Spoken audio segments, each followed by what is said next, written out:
I'm Frikkie Jansen van Rensburg. I'm the product manager tasked with the product development of the zucchini and scallop squashes.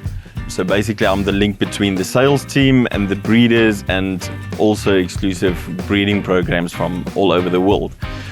Being able to breed locally, it also helps us a lot to fine-tune the variety specifically for those markets for South Africa. I'm Kobus Swanepoel. I'm doing the squash breeding program at Stark Airs. So the most important characteristic always should be yield, because that's what the farmer is actually selling. Second point will always be quality. If the quality is not good enough, the farmer can't do anything with it. And then thirdly, disease resistances. Disease resistance plays a big role. So mainly viruses like zucchini yellow mosaic virus, and then also your mildews like powdery mildew, which is very common in South Africa, that we need to cater with a good resistance program for. Locally, there's two key markets that we breed for, and it's either a processing market or it's a fresh market. So for a processing market, you have a class 1 or a class 2, which is two different sizes, usually for cutting into wheels or to be used as spaghetti or so on. So that'll be a longer, little bit more mature, longer marrow. So we need to get the length out of the marrow without being too thick. For a fresh market, that'll be a lot more a shorter marrow, needs to fit in a punnet, excellent uniformity, excellent color, must be able to withstand a little bit of bruising and so on as well. So the breeding program starts with developing of pure breeding lines. So it takes about 9 generations to create a pure breeding line through selfing. So we're only making use of conventional breeding. Once a line is pure breeding, means the seed that you plant is also the same as the seed that you will harvest. Then those lines are crossed with one another, and that will give you the hybrid.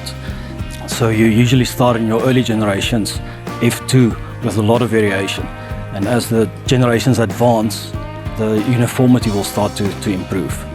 Conventionally, we only did this by physically evaluating the plants in the field, but now these days we can always also make use of the lab to confirm on a genetic level, not only on a phenotypic level, or markers we can confirm that the lines are pure breeding.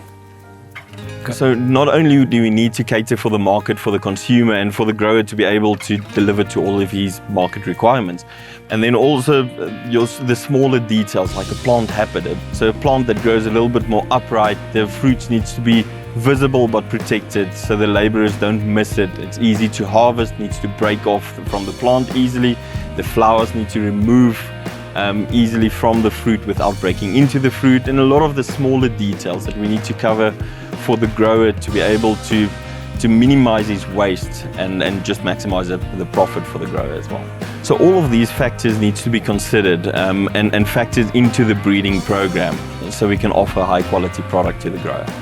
So usually we develop a number of lines. Every year there will be between 10 and 15 new pure breeding lines. These lines will be crossed with lines that already proved themselves in the breeding program, or they can be crossed with one another as well, to result in a screening trial with probably between 150 and 200 new crosses per crop.